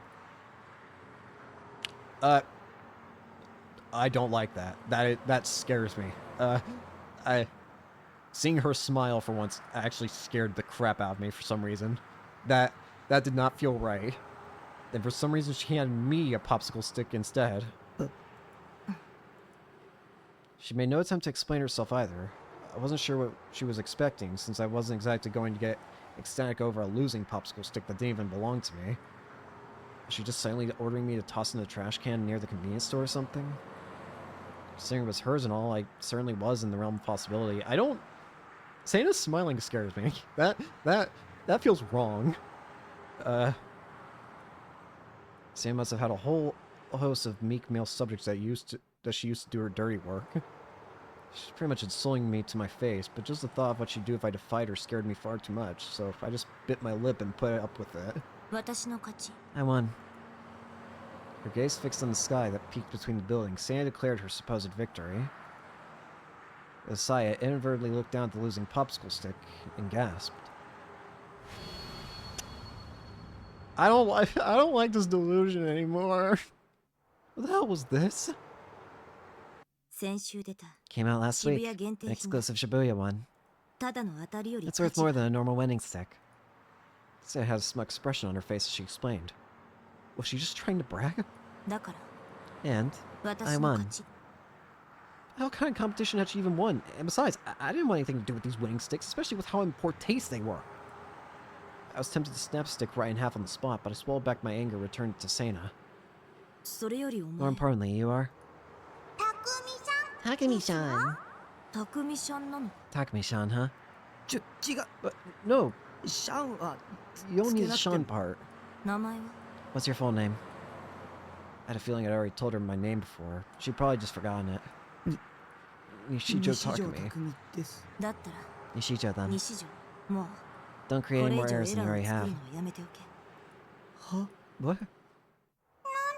But why not? 剣は自分の Sword's your 心な heart. のだ It's not smart 否 to 定しちゃ deny your ダ heart. メコズピーは Kozupi こ was の剣の saved おかげ thanks で to 助 sword, かったよ remember? Saved? What had happened in Kozupi's past? The question tied in with her wish too. The one where she said she wanted to kill. 妄想を現実 The に act す of る turning a 行為なら delusion to reality リスクが has つ its きまとう risks. 粒子とともに追生 Pair 成され produced る in 反 tandem 粒 with 子は particles and 理想度に antiparticles, ストッ which クされ knock て up いくんだ in the D sword. 反粒子は Given, 数学 mathematically 的に言 speaking, え the ば過去 antiparticles へ are 向 that か which うもの approach だ the past. ストックすればするほ The ど larger the ギ amount ガロマ stocked ニアッ up, クス the には larger our 現 Gigalomaniacs 在の gap 状 from their 態と present のズレが state. 発生しやがてその矛盾に If より not corrected, those 存在と contradictions して will の eventually 自己 lead 崩 towards 壊を one's する self-collapse as an existence. In Japanese, please. 小杖も So this means you too, あまり Kazue, D need to ソードを stop 出す using の your はやめ D る sword so often. 普通に生活 If し you て want い to き live た a いな normal ら life, then you need to stop now. 私の忠告を I'm 聞 warning け you for a reason. これは This is a matter お of 前 life た and ちの death for you 命 two. に関わる話だ It didn't look like Sina was joking. Then again, she wasn't the type to joke anyway. ましてや西条 Not to mention what you did at Nishijo-kun. お前は D ソード You なしでリア rebooted ルブー without トした you real booted without a D sword. 本来なら Something that shouldn't そん be なことできる fundamentally はずがない possible. んだリラックの海に The only way to interfere デ with ィ the ソー Dark ドを Sea is 通 through し a て D しか sword. 干渉できないんだからお前は普通じ You ゃない aren't normal. 奴らに目をつ It け wouldn't られ surprise て me る if they お had かし their い eyes on you. や Who's 奴ら they? ってギガロマニアックスの They are the 力 people を out 悪用 there し that よ are うと trying して to いる連 abuse the 中 power だ of Gigalomaniacs. それって Do you mean 将 Shogun? 軍知らない I don't know. 誰だそれ Who is that? Kazubi, did Sena just lie? ついてない No の please 西条 Nishijo, who is Shogun? 将軍とは The sheer chill in her voice sent shivers down my spine. Naturally, I couldn't look her in the eye. She grabbed me by the chest, making it hard to breathe. Why does she have to be so violent? What had I even done wrong? そいつは Are they a man around their 40代ぐらい 40s? の男か違うよ No, not at all. 小さな He's じいさん a だよ tiny old guy. Sam immediately let go of me. そいつもギガロ Is マ he a ニアックス Gigomaniac as well? わからな I い don't know. でも But ニュー he's ジェ the ネの new 真 gen 犯人 culprit. だよ真犯 The 人 culprit. だと Sam placed her finger on her chin, then began to ponder something while remaining completely still. Okay, I have to know something. This is gonna get weird, but I need to figure out, where does the delusion end and begin? Where did the delusion begin and end? We're going back to this spot. I chose to do the negative delusion in the end. よかったらどう他人に施しを私は I want to see, was the delusion still going on? あげま僕アイスはあ I んまり need to know. 食べないし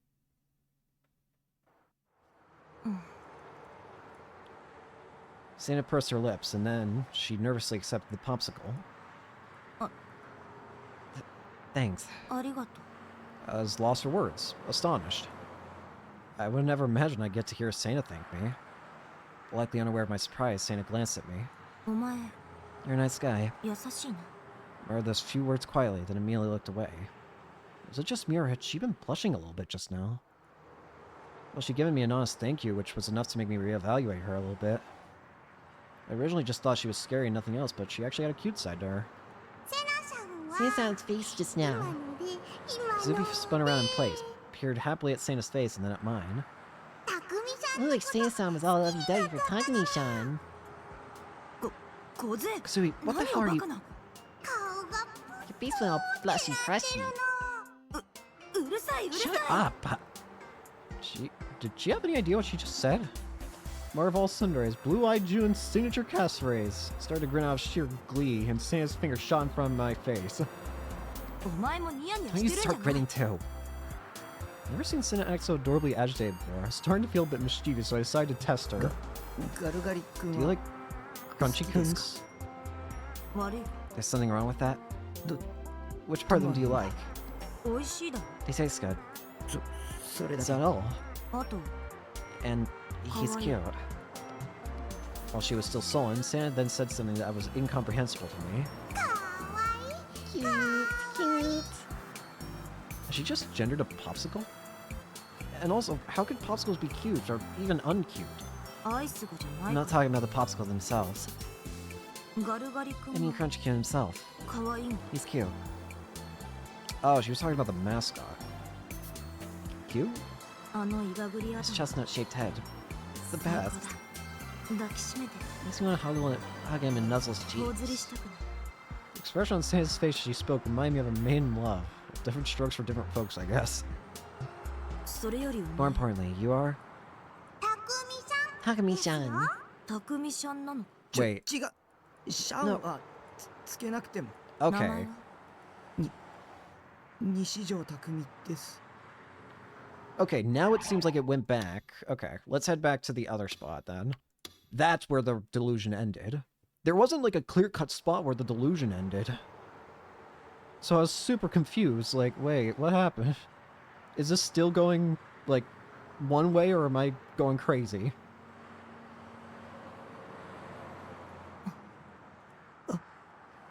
The air felt volatile. I was hit with a strange feeling of anxiety. Santa knew something. But what the hell did she know? Who were these people that were trying to abuse the power of gigglomaniacs? Ah, Kazui's got an idea. Kazui's got an idea. How about the three of us all go take a picture together? Look, over here. Suddenly, Kazue pointed to something as she spoke enthusiastically. She was pointing at the arcade next to the police station. When it came to taking commemorative photos... Ah! This was where it inevitably happened. たくみさんほら真ん中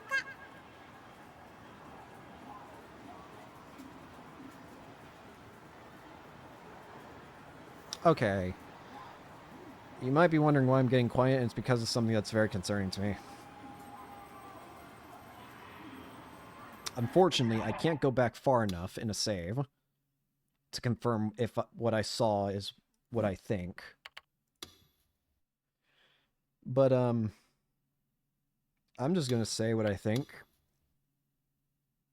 Hey. Doesn't Takumi's hair look like the guy's that Kozue saw? Also, the fact that we can see their D-swords in the photo is kind of funny. Wait. Wait, that's actually a thing. Like, couldn't...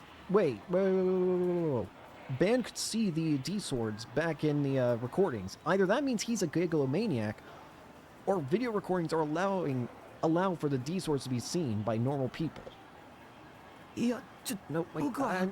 セナさん Shane-san, look at ways to know 横見てた now. らだ私は This is... こういうのはカズピーだって Kazui's first time 初め doing て it. なのだ Kazupi's heart is going ba-dum like crazy. Though once consulting us, Kazupi followed the instructions on the screen and pushed button after button. And before Stan and I could get ready, mentally and physically, a voice came from the screen. Say cheese. Click. Ah! Gigglomaniac Trio first timers. But the... Hang on. Wait. Oh. Well, that's fascinating. So I'm wrong. You can't actually see the,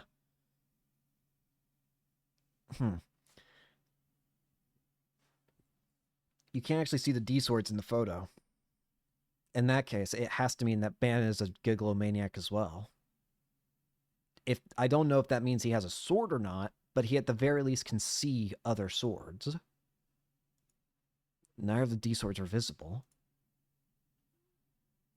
So Ban is likely a gigglomaniac then. Okay, Z's. Bye-bye now. See you tomorrow. With a small wave and a smile, Kazubi disappeared in the direction of the station ticket gates. Sana and I watched her go. I would prefer not to be alone with Sana. But it seemed like she wasn't in a leaving Shibuya mood yet. Maybe she was planning to start wandering around the area like she normally did. I wanted to head back home as soon as possible, but there was one thing I had to ask the resident gigglomaniac brainiac before I did. あの Even when I tried talking to her, the stern expression remained on her face. It was a lot better when Kazubi was here, but man, would it kill her to be a little more approachable? I assumed she'd heard me, so while my heart might have been beating out of my chest, I asked my question anyway. Kazubi's inner voice saying, "It's a gigalomaniac ability, right?" I didn't expect her to answer me. I expected her to just hit me with a condescending head and just leave it at that. Sana glanced at me once, then shifted her eyes toward the Jumbotron resting above the scramble crossing. Her inner voice is a delusion, so to speak. She replied. Kazue is just sending it to someone else's dead spots. The mechanism behind it is exactly the same as what I just explained. But in this case, the particles are converted into sound rather than images. Just like a phone. And then, as Kazui sent the delusion of her inner voice to you, she and you established mutual recognition. It seems you are talking telepathically, but in reality it's not like that at all. If that's true, then how did my inner voice reach Kozupi? I hadn't said any delusions of Kozupi's dead spots. So if what Sana was saying was true, it should have only been a one-way conversation starring Kozupi. And yet despite that, we'd had a conversation with just our inner voices, several even. Gigalomaniacs can make other people see their delusions. Kazui's ability is particularly strong. You can think of it like this. Those subjected to a discharge delusion are practically forced to see it. See delusions. Was such a thing possible? I definitely couldn't do that, and if I couldn't, then I probably wasn't actually a gigalomaniac. Suddenly, Sana looked farther away from me, her gaze shifting from the Jumbotron to the crowds of people walking through the scramble crossing. All those who have become gigalomaniacs broke at some point in their lives. Broke? What do you mean? Their minds. Before Kazue came to Tokyo, she was hunted down by them, and her mind was shattered. So Sana began to tell me all about what Kazubi had experienced before she transferred schools. She began by saying that she had seen it in an image, one that she witnessed back when she first met Kazubi. Are we gonna get... Yep. Here we go. Ever since she was a little girl, Kazui had possessed the peculiar ability to view the minds of others. Despite this affliction, Kazui managed to live a somewhat peaceful life by approaching her power in her own way, hiding it from others. Her change had begun with mirrors. Upon entering high school, Kazui began to see her reflection in mirrors more and more frequently throughout her daily life. At first, she believed it was only a coincidence. It would only occur about twice a day. But as time went by, the frequency gradually increased. Kazubi would encounter people holding mirrors more than 10 times in a single day. None of these encounters were particularly suspect, just people passing her by on the street holding a mirror, or a classmate fixing her makeup in the bathroom. However, regardless of whether these occurrences were mere coincidence or indeed intentional, Kazui would almost always see her own reflection in the mirrors. Eventually, all of those who had held the mirrors began to make noises akin to suppressed laughter. In their minds, they called out to Kazui with the words, "Who are you?" In the classroom, on campus, en route to school, while shopping, everywhere Kazui went, these people would appear. It was not a specific person perpetrating it. It was a different person each time. But in Kazui's eyes, anyone who possessed a mirror began to look suspicious. Anyone who had suppressed their laughter around her began to look suspicious. Before long, even those without mirrors began to look suspicious, and Kazui began to face hallucinations in which they would all call out to her with, "Who are you?" She became nearly neurotic, and the voices present in the back of her head refused to leave. One day, Kazui mumbled something to herself in the mirror. Who are you? Upon saying those words, Kazui felt an immense sense of fear, one that told her she truly did not know the answer. A girl with the same face as hers addressed her from the other side of the mirror. Who are you? Ever since that day, Kazui could no longer speak, and she was unable to look at herself in the mirror. Even still, the question of "who are you" would continue to assault her. She did not even know whose voice it was inside her head anymore. And due to another facet of her peculiar ability, much akin to a broken fax machine, Kazue would receive the voices of other people indiscriminately, regardless of if she desired to or not. She herself had no say in the matter. and thus Kozui's mind was torn to shreds. One day in her second year of high school, Kozui was cleaning the classroom at the end of the day. As she tidied up, 3 female classmates of hers, all with mirrors in hand, were whispering something among themselves. Mirrors. Suppressed laughter. Then came the question, who are you? Had it truly been the inner voice of one of her 3 classmates? Or had it just been a hallucination on Kozue's part? It didn't matter. The reflection in the mirror found its way to Kozue's eyes, both of which were trembling in fear. For a moment, Kozue's vision blurred. Had it been intentional? Or coincidence? It didn't matter. At that very moment, Kozue's mind, after facing endless strain for well over a year, finally broke. The event accompanied by the sound of glass shattering. Upon realizing this, Kozui shrieked, no scream from the deepest depths of her lungs. Out of the corner of her eye, Kozui saw her D-sword and took hold of it for the very first time. She then proceeded to attack her 3 classmates. The hands of the 3, each of which were holding a mirror, were then severed by the real-booted D-sword in less than an instant.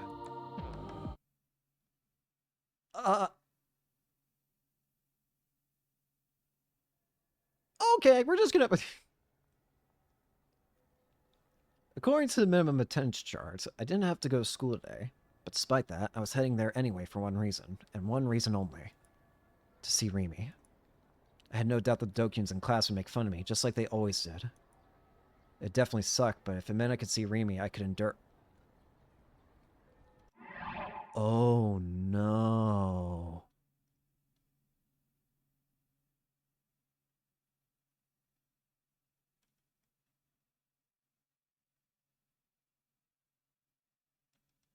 Oh no, I see what might be happening. This is...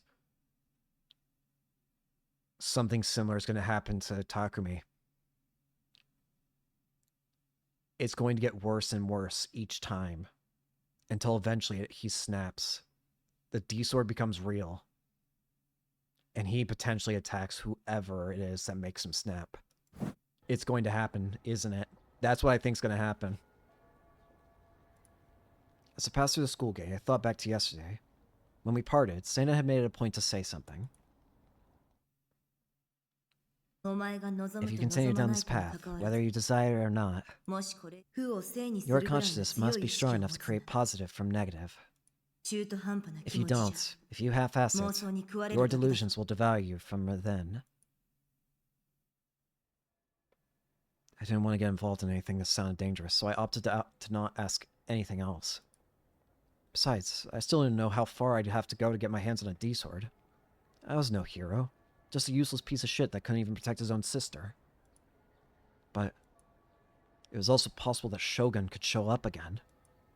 He seemed to be playing with me like it was some kind of game, after all. Maybe he'd feel like sending me on another quest soon. Just the thought alone terrified me. I tried to grasp my D-sword, but even that was just to protect myself from him. Without that sword, how could I ever hope to escape his evil clutches? Maybe if Rimi was by my side, like she said she would be, but... She'd been absent from school lately, which worried me. What if she'd been taken hostage, just like Nanami? Was there anyone out there who could help me? There would have to be someone with the... They would have to be someone with a D-sword. Ayase couldn't because she was injured. Sena definitely wouldn't. And Kazubi was a bit... No, she was fairly weird. My head looking squarely at the floor, I entered the classroom. Before taking my seat, I took a quick look around. I looked toward Rimi's seat first. Empty. Was she taking today off too? Was it really that simple? Was she just taking time off? I began to feel anxious. I wanted to see her. I wanted to see that cheerful face. Next, I looked over at Kozupi's desk. She was in her seat, face down, and held it up. I was reminded of what Sena had told me yesterday, and now made sense why Kozupi was always like that. Morning, Takumi-chan. Morning, Kozupi. I didn't make eye contact, but I greeted her with my inner voice. The female Dokyans were watching me, smirking. Nope. It was no different than yesterday. They all already labeled me as that otaku freak who said he was psychic and made an ass of himself on TV, and that label wasn't going away anytime soon. The male Dokyans didn't seem to have arrived yet. It was pretty common for them to skip first period, and that was fine by me. I took my seat. But when I did, that voice called my name. Taku, ohayo. Good morning, Taku. Ah! Shocked, I looked up in a panic. And there she stood, right in front of my eyes. Remy. With a hint of shyness, she gave me a short wave. Long time no see. Remy. Remy. It wasn't an illusion. There was a definite presence. She was breathing. Her hair was rustling. She was blinking. She was right there. She was right here. I felt a twinge in the back of my nose. A tightness squeezed within my chest. I felt like I was going to cry. I still hadn't sat down. I'd just frozen with my head hanging down. I was so happy. I'd gotten to see her again. Hey, Taku, what's wrong? Are you crying? I frantically shook my head. If my Dokkan classmates found I was crying, they'd start making fun of me all over again. I told myself that I couldn't cry, but the tears kept flowing. Oh, I get now. You're just that happy to see me again, aren't you? Just kidding. That might be giving myself a bit too much credit. Even as she joked around so cheerfully, all I could continue to do was shake my head. I couldn't even look at her. If I did, I knew I'd really start bawling. Suddenly, someone clapped me on the back. What up, Taku? It was Misumi-kun, with an uncomfortable look on his face. His slap was a lot weaker than usual. You certainly had no issue ignoring me before. Why start paying attention to me now all of a sudden? I'm sure you'll regret talking to me. You'll become the Dokkan's next target, just like me. Yeah, Remy, Misumi-kun, even you. You both better be better off not associating with an otaku freak like me. I remained silent, but Misumi-kun forced a smile. Well done, you look like shit. You're already this worn out this early in the morning. Well, I know you're just that kind of guy. As harsh as his words were, I didn't get the feeling he was joking or acting sarcastic. After all, it was pretty common for him to say stuff like that. Okay, but can you blame him? Anybody get it worn out hanging out with someone as stupid cheery as you are in the morning? What do you mean stupid? You come to school for the first time in forever and this is what I get. Alright, then how about so cheery it seems fake? Hey, Taku, what do you think? She right or wrong? Yeah. I nodded ambiguously. The tears had somehow managed to stop. The usual routine was happening right in front of me again. Both of them were completely oblivious to the fact that my standing in class had taken a steep nosedive. Oh yeah, did you hear about Kishimoto? Apparently she's still in the hospital. Her injuries weren't all that bad, but she's pretty messed up in the head. Listen up, Taku. You wanna know the fastest way to a woman's heart? Act like you care in her moment of weakness. So, on that note, I'm seriously thinking about paying Kishimoto a visit. You're the worst, Daichin. Boo! Realize you're gonna get stabbed by your girlfriend for real this time, right? I'm just dropping by. Nothing's gonna happen, and that I'm gonna feel guilty about. That's not what you said a few seconds ago. Oh yeah, while we're at it. Taku, you know Kishimoto, right? You mind coming with me? Huh? It was a typical subject matter for Misumi-kun. I thought for sure he was going to ask me about my psychic powers, but when he didn't, it caught me completely off guard. But instead of noticing, Misumi-kun went right back to what he was saying. And then, we fell into our usual routine. Misumi-kun talking and talking, Remy occasionally butting in with a sharp jab, and me just giving vague responses. And the fact that it was no different than usual made me happy. Why is it so normal again? Oh god. At the top floor of Nozomi Group HQ, within the presidential office, Norose Genichi stood near a window, lighting a cigarette ablaze. Nozomi Group. an enormous corporate group with abundant subsidiaries, one that conducted business while being accompanied by license approval from the nation itself. A number of those subsidiaries then found success in a variety of business fields, from sales of clothing or groceries to managing sales and imports as a trading company. Norose, who had reigned above all as the apex of the group, looked down below at the grand view of his castle.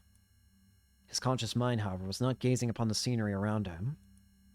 Repeatedly tapping his foot against the floor in agitation, his lips curled in a sneer.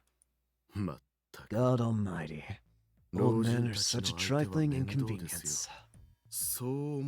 Don't you agree? They're much too cowardly.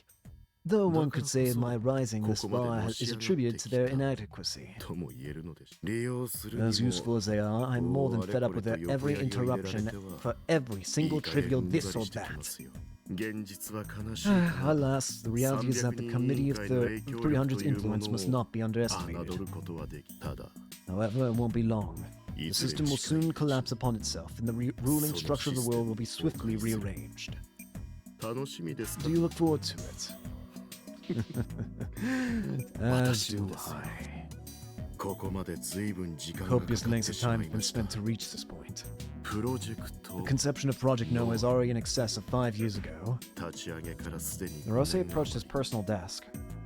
The solid desk of natural oak contained few ornaments of any note, adorned only with items one might find in a typical office setting.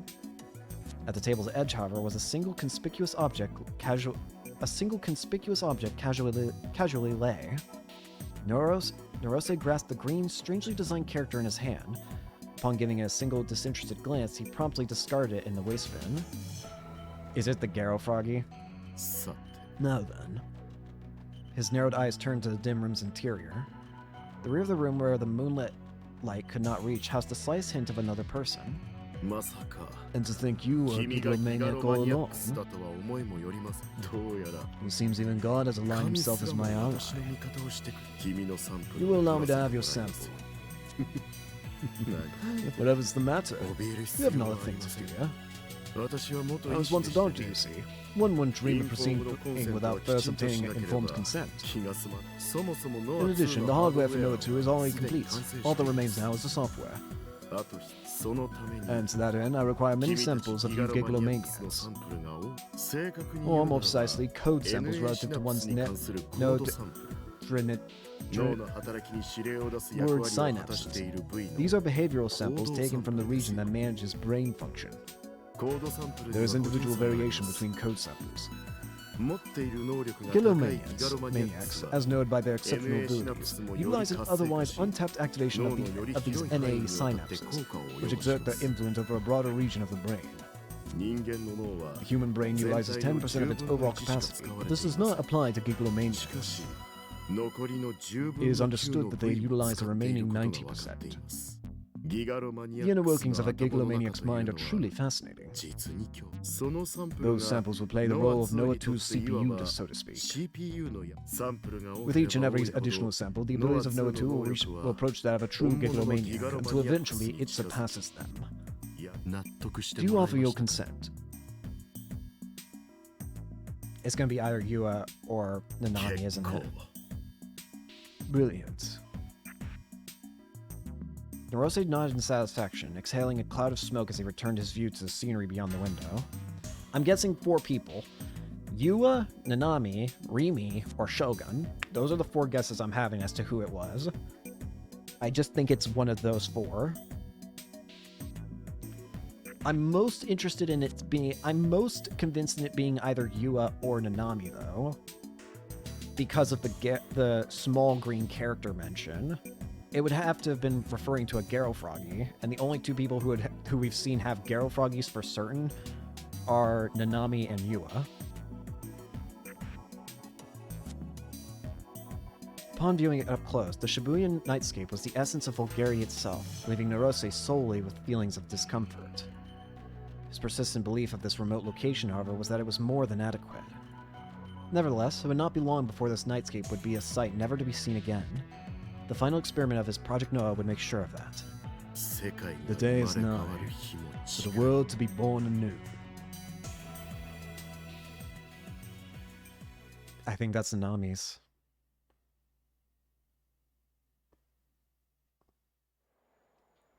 It was lunch break. I usually skipped lunch. I had no one to eat with, and I didn't want to eat alone in the classroom.